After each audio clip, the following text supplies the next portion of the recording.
আপনারা দেখছেন পজিটিভ বার্তা platform. Think positive, be positive. নমস্কার, পজিটিভ বার্তার বিকাশ টকশে আমি রয়েছি মিতা এবং আমার সঙ্গে রয়েছেন আজকের আমাদের বিশেষ অতিথি মোহাম্মদ সাইফুল ইসলাম স্যার। তো আজকে আমরা আলোচনা করব যে একজন অভিজ্ঞ আইনজীবী যিনি আমাদেরকে বলবেন আইন কেবল আদালতের মধ্যে সীমাবদ্ধ নয়, আমাদের প্রতিদিনের জীবনের সঙ্গে এক গভীর সম্পর্ক রয়েছে। পারিবারিক সমস্যা থেকে শুরু করে সামাজিক ন্যায় বিচার প্রতিষ্ঠা, সব ক্ষেত্রে একজন অ্যাডভোকেটের ভূমিকা গুরুত্বপূর্ণ। আজ তিনি আমাদের জানাবেন আইন সম্পর্কে সচেতনতা কিভাবে মানুষকে নিজেদের অধিকার রক্ষা করতে সাহায্য করে এবং সমাজকে অন্যায়ের বিরুদ্ধে দাঁড়াতে শক্তি যোগায়। তো আপনারা চোখ রাখুন পজিটিভ বার্তার ফেসবুক লাইভ এবং পজিটিভ বার্তার ইউটিউব চ্যানেলে। ধন্যবাদ। তো আজকে আমরা স্যারের সাথে পরিচয় করে নেব, চলুন।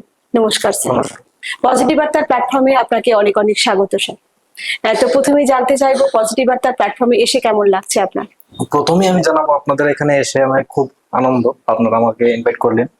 এখানে আসার পর থেকে সবার সাথে যতটুকু কথোপকথন হয়েছে তা থেকে আমি একটা জিনিস বুঝতে পারলাম যে আপনাদের যে শো পজিটিভ বার্তা, ঠিকই এটা আসল অর্থে পজিটিভই আছে।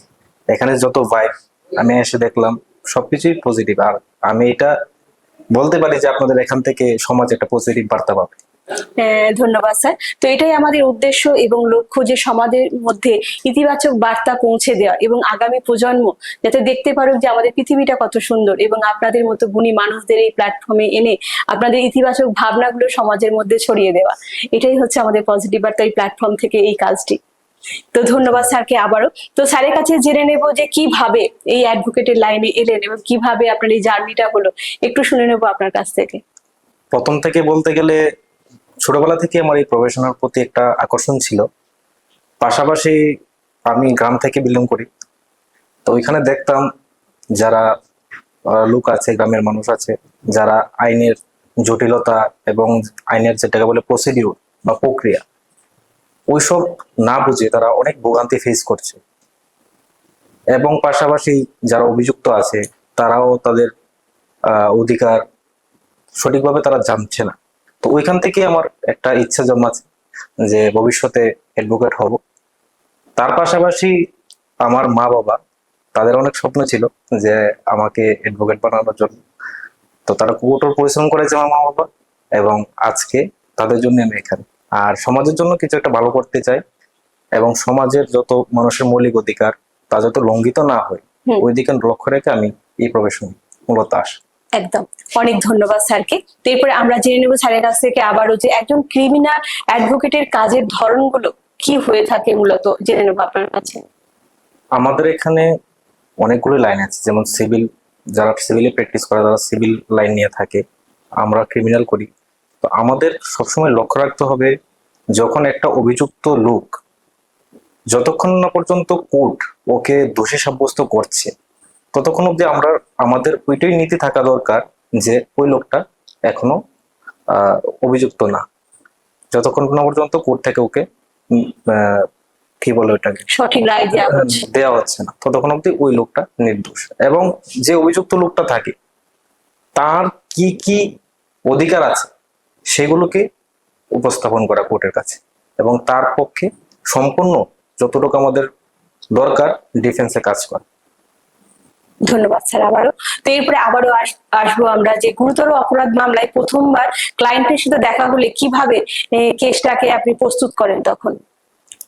গুরুতর মামলায় যখন আপনার কোন একজন ক্লায়েন্ট আমাদের এখানে আসে, সবার প্রথম তার থেকে আমরা জানতে চেষ্টা করি যে আসল ঘটনাটা কি। এবং আমার যে সিনিয়র স্যার আছে তিনি সবসময় একটা কথা বলে থাকেন যে মানুষ যখন বিপদে পড়ে তখন অ্যাডভোকেট বা ডাক্তারের কাছে যায়, এবং ডাক্তার এবং অ্যাডভোকেট কাছে কিছু লুকায় না। একদম ঠিক কথা। তো যে অভিযুক্ত বা যে লোক, যে ক্লায়েন্ট আমাদের এখানে আসে, তার ঘটনাটা আমরা জানতে চাই যে কি হয়েছে, আসলে ঘটনাটা কি। তারপর ওই পার্টিকুলার কেসের এফআইআর, এজাহার বা আপনার চার্জশিট সবকিছু আমরা পর্যবেক্ষণ করে তার পরিণতি কি হতে পারে সবকিছু তার কাছে আমরা ডিসক্লোজ করি। তারপর ওই কেসটাকে আমরা স্টাডি করি এবং তাকে ট্রান্সপারেন্ট হিসাবে আমরা বুঝিয়ে দিই যে তোমার এই হতে হবে, এই হবে, সবকিছু আমরা তাদেরকে বুঝিয়ে বলি। তারপর আমরা একটা কেসকে পরিচালনা করে থাকি কোর্টে। ঠিক। তো যখন কোনো মানে যে কেস নিয়ে আসে, হুম। তখন তার ডিটেলসটা তাকে তো বলতেই হয় উকিলের কাছে, যেটা হ্যাঁ। বললেন আপনি, যে ডাক্তার এবং উকিলের কাছে কোনো কিছু লুকানো যায় না। না। লোকালে কিন্তু পরবর্তী সময় তাকে কেসটা যখন লড়বে তখন কিন্তু সে বিপদ হতে পারে, হতে পারে। তারও হতে পারে, সেটা হ্যাঁ। কিন্তু মানে বিশেষ করে তারই হবে যদি তারই লুকায়। হবে। হ্যাঁ। তো এই কারণে পুরো পরিষ্কার ভাবে বলা উচিত একজন উকিলের কাছে বা ডাক্তারের কাছে। রোগ সম্বন্ধে যখন ডাক্তারকে বলবেন, ঠিক সেমনি ভাবে উকিলকেও কিন্তু আপনি আপনার ডিটেলসটা মানে কোনো কিছু হ্যাঁ। না লুকিয়ে এটা বলা উচিত, এবং সেইভাবে আপনি হয়তো সেই কেসটাকে সাজাবেন এবং সাজাবো একদম। পরবর্তীতে কি হতে পারে ওটার ফলাফল সেটাও আপনি ওনাকে জানিয়ে দেন। একদম জানিয়ে দেবো। ঠিক, একদম ধন্যবাদ স্যার আবারও আপনাকে। তো এরপরে আবারও আসবো যে পুলিশের চার্জশিটে ভুল বা অসঙ্গতি পেলে তখন আপনারা কি করেন? ফার্স্টলি যখন কোনো কেস রিলেটেড পুলিশ যখন চার্জশিট দেয়, হুম। অ্যাজ এ ডিফেন্স লয়ার হিসেবে আমরা আমাদের প্রথম এটাই থাকে যে আমরা ওই চার্জশিটটাকে ভালোভাবে পেরুজ করবো বা ভালোভাবে বিবেচনা করব, দেখব। তখন আমরা সিদ্ধান্ত করব দেখে সবকিছু স্মল স্মল থিং আমরা দেখব, দেখে আমরা এইটাই বের করতে চেষ্টা করব যে পুলিশ যে চার্জশিটটা দিয়েছে, যে অভিযুক্তের বিরুদ্ধে দিয়েছে, চার্জশিটটা কি আদৌ ঠিক দিয়েছে না এখানে কোনো কোনো ত্রুটি আছে। তখন আমরা দেখবো যে চার্জশিটের যে সিগনেচার গুলো করেছে, আয়ু বা সেকশন লিখেছে, টাইম দিয়েছে, মানে সবকিছু টেকনিক্যাল পয়েন্ট থেকে ধরে সবকিছু, তখন যদি আমরা দেখি এটাতে কোনো গাফিলতি রয়েছে, তখন আমরা নিশ্চয়ই এটা কোর্টের কাছে আমরা এটা প্রেরণ করি। আচ্ছা, তখন সেখানে ভুল হতে পারে। ভুল হতে পারে। তখন যে ভুলটা হয় তখন সেটা কে ভুক্তভোগী হয়? সেখানে পুলিশ না? পুলিশ ভুক্তভোগী হবে। আচ্ছা। কারণ একজনের বিরুদ্ধে তো আপনি এইভাবে চার্জশিট দিতে পারেন না, সঠিক তদন্তের পরে আপনাকে চার্জশিট দিতে হবে। তো এখানে যদি ভুল হয় সেটা ভুক্তভোগী পুলিশ হোক। আচ্ছা, সেখানে যে আপনি যে বললেন বিভিন্ন আমাদের যে আয়ু বা বিভিন্ন অফিসার যাদের তাদের সিগনেচারও থাকছে, তো তখন সেখানে কি কোনো প্রবলেম হয় না?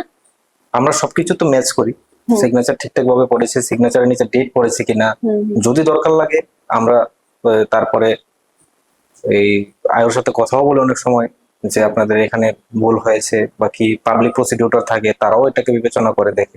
আচ্ছা। তখন আমরা এইসব দেখে আমরা কোর্টে প্রেরণ করি। আচ্ছা, ধন্যবাদ স্যার আবারও। এরপরে আমরা আবারও আসবো যে কোনো দুর্বল সাক্ষী থাকলে কিভাবে ডিফেন্স তারা ব্যবহার করবে?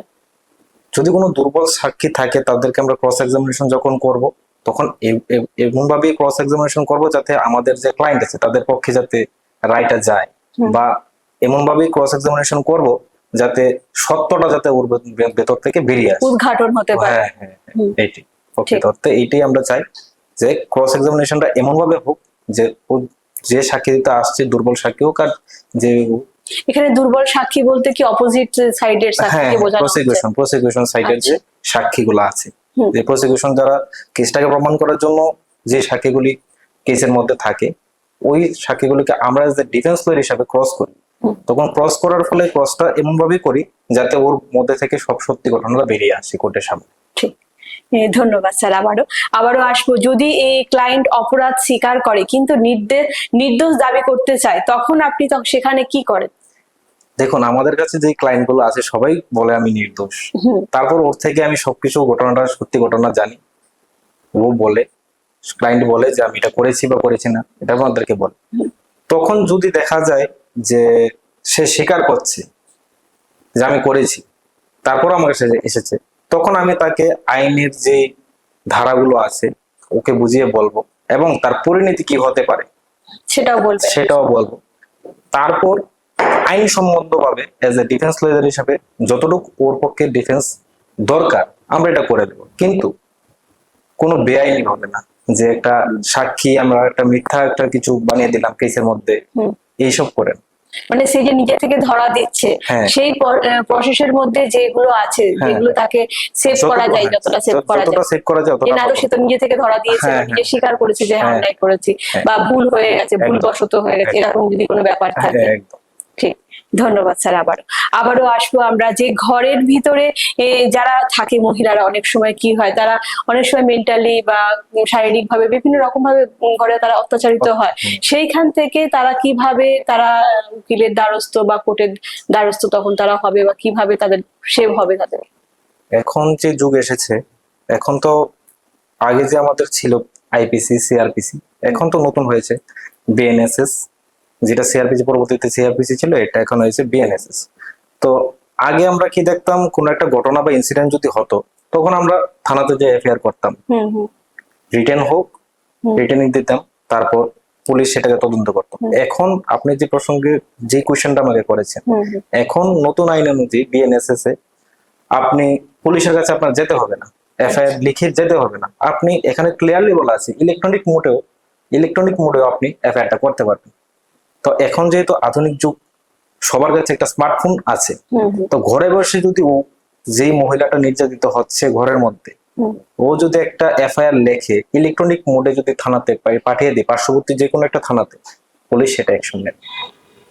আচ্ছা, তাছাড়া তাহলে মহিলাদের জন্য এই সুযোগটা রয়েছে। এই সুযোগটা রয়েছে, হোয়াটসঅ্যাপের মাধ্যমে আপনি পাঠিয়ে দেন, যে কোনো থানার একটা হোয়াটসঅ্যাপ নাম্বার আপনি পাঠিয়ে দিন এফআইআরটা, হুম হুম। পুলিশ সেটা দেখবে এবং এটা অ্যাকশন নেবে অ্যাকর্ডিং টু বিএনএসএস। আচ্ছা। তাছাড়া আপনি দেখতে পারেন বিভিন্ন এনজিও আছে, তাদের সাথে যোগাযোগ করতে পারে। হুম হুম তারপর যাদের এমন মহিলারা যারা আছে, যাদের ইনকাম নেই, হুম। যারা অ্যাডভোকেট রাখতে পারবে না, তাদের জন্য লিগেল এইড আছে, আচ্ছা, কোর্টে, তারা তাদের সাথে কনসালটেশন করতে পারে। মানে সরকারি ভাবে সেটা হ্যাঁ, সাহায্য সরকারি পায় আর কি। সাহায্য করে। হ্যাঁ। হুম তাছাড়া আপনার বিভিন্ন মামলা করতে পারে, ডোমেস্টিক ভায়োলেন্স করতে পারে, তারপর আপনার ফ্যামিলিগতভাবে যদি টর্চার হয় ফ্যামিলি কোর্টে মামলা করতে পারে, ভরণ পোষণের মামলা করতে পারে, সবকিছুই তাদের কাছে এখন খোলা আছে। ঠিক। তো বর্তমানে বলবো মহিলাদের মানে অত্যাচার যেভাবে ঘরের মধ্যে অনেক সময় মহিলারা তো প্রকাশ করে না, প্রকাশ বা করে। ঘরে থাকে তারা, তখন তারা কিন্তু এটা মানে এক্সট্রিম একদম। পর্যায়ে না গিয়ে তারা কিন্তু এটা এই কাজটা করতে পারে। পারে। ঠিক। থানাতে যেতে হলে তাদেরকে আবার জিজ্ঞাসা করে যেতে হবে, ঘরে আমি যাচ্ছি, তখন ঘর থেকে বলবে তুমি কোথায় যাচ্ছ, হুম তুমি থানাতে গিয়ে আমার নামে এফআইআর করছো, কোনো দরকার নেই। তুমি ঘরে বসে তোমার সাথে যে নির্যাতন হচ্ছে তুমি সেটাকে টাইপ করে হোয়াটসঅ্যাপের মাধ্যমে পার্শ্ববর্তী যে কোনো থানাতে পাঠিয়ে দাও, হুম। পুলিশ সেটার অ্যাকশন নেবে। বাহ, খুব সুন্দর একটা বিষয় আমরা জানতে পারলাম। তারপর আমরা আবারও আসবো যে ধর্মকে অবলম্বন করে যখন কেউ ক্রিমিনাল কাজ করে তখন কোন ব্যবস্থা এখানে আছে কি? আছে, অবশ্যই থাকা দরকার, কারণ ভারত হচ্ছে একটা ধর্মনিরপেক্ষ দেশ। একদম তাই, আমরা ধর্মকে বিশ্বাস করি এবং ধর্মকে ভালোবেসে থাকি এবং ধর্ম নিয়ে আমরা চলতে চাই সকলে। তো এরপরে আমরা স্যারের কাছে আবারও আসবো আরেকটি প্রশ্ন নিয়ে, যে আমাদের ভারত হচ্ছে ধর্ম হ্যাঁ, একদমই তাই। তো আমরা সেখানে ধর্মের বিরুদ্ধে আমরা কখনোই যাব না। আর সেখানে দেখা যায় আমাদের দেশে অনেক সময় কিছু মানে অসাধু মানুষ সেগুলো ধর্ম নিয়ে ব্যবসা করছে, সেখানে কি কোনো আইন আছে? একদম আছে, যেহেতু আপনি শুরুতেই বললেন যে ভারত একটি ধর্মনিরপেক্ষ দেশ, সেখানে এগুলি একদমই ঠিক না। তারপরেও যদি যারা এখনো করছে, তাদের জন্য আমাদের সংবিধানও রয়েছে যে ভারত একটি ধর্মনিরপেক্ষ দেশ। আপনি চাইলেই কেউ অন্য কারো ধর্মকে আপনি কিছু বলতে পারেন না, কটূক্তি করতে পারেন না। তার জন্য আইপিসি তে ধারা রয়েছে, তারপর বিভিন্ন আইন আছে, যেমন ST/SC অ্যাট্রোসিটিস অ্যাক্ট রয়েছে। তো এই আপনি যে বিষয় কথাটা বলেন, এগুলিকে সেফগার্ড করে। আচ্ছা, এতটুকুই আমরা জানতে পারলাম। আবারও আসবো আমরা স্যারের কাছে, যে আগামী 5 বছরের মধ্যে নিজেকে কোথায় দেখতে চান আপনি? আগামী 5 বছরের মধ্যে আমি এটাই বলবো যে আমি একজন ভালো অ্যাডভোকেট হতে চাই। আর যেহেতু ক্রিমিনাল লাইনটা আমার খুব প্রিয়, তো আমি ক্রিমিনাল লাইনে এগোতে চাই, এবং 5 বছর পর আমি দেখতে চাই একজন কি বলবো, ভালো সকলে দেখতে চাই এবং সততাটা মেনটেন করতে চাই। অনেক ধন্যবাদ স্যার। সত্যি আমাদের দেশে এখন সততার বড্ড অভাব, কিন্তু সেখানে যদি একটা এরকম আমরা ভালো একটা সততার মধ্যে থাকা একজন অ্যাডভোকেট আমরা পাই, সত্যি আমরা গর্বিত হব যে না, আমাদের দেশ আস্তে আস্তে ইতিবাচক ভাবনার দিকে এগিয়ে যাচ্ছে এবং আমরা একজন ভালো মানুষ হিসেবে নিজেদেরকে গড়ে তুলতে পারছি। এরপরে আমরা আবারও আসবো যে সমাজের জন্য আপনি কি বার্তা দেবেন? সমাজের জন্য আমি এটাই বার্তা দেব যে আমাদের সমাজ এখন অনেক উন্নতি হয়েছে, এবং তাদের কাছে এখন ঘরে ঘরে সবার মোবাইল আছে, ইন্টারনেটের যুগ আছে। তারা তাদের মৌলিক অধিকারগুলো একটু দেখুক, তাদের কি অধিকার আছে, এবং সেটাকে ভালোভাবে কাজে লাগাক। এবং যদি কোনো আইনি সহযোগিতা দরকার বা কোনো বিপদ আসে, তাহলে আপনার দেরি না করে যথারীতি আপনার আইনি সাহায্য হোক, কারণ এখন দিন অনেক পরিবর্তন হয়েছে। একদম হ্যাঁ, আগের মতো সেই দিন নেই যে একদম তাই। আমরা হাতে এখন স্মার্টফোন রয়েছে, আমরা কিন্তু হাতে স্মার্টফোনটা নিয়েই কিন্তু আমরা অনেক কাজ করতে পারি, ঘরে বসেই করতে পারি। অনেক ধন্যবাদ স্যার আজকে আপনাকে। তো আমাদের স্যার আমাদের আজকে আমন্ত্রণে সাড়া দিয়েছেন এবং আমাদের পজিটিভ বার্তায় আপনার মূল্যবান বক্তব্য রেখেছেন, ওই জন্য আমাদের স্যারকে জানাবো অসংখ্য অসংখ্য ধন্যবাদ ওনার মূল্যবান সময় দেওয়ার জন্য। তো আজকে আমরা অনুষ্ঠানের একেবারে শেষ পর্যায়ে চলে এসেছি। আমাদের অনুষ্ঠানগুলি পরবর্তী দেখার জন্য বলবো চোখ রাখুন পজিটিভ বার্তার ফেসবুক লাইভ এবং পজিটিভ বার্তার ইউটিউব চ্যানেলে। আজকের মতো অনুষ্ঠান আমরা এখানেই সমাপ্ত করতে চলেছি। নমস্কার। নমস্কার।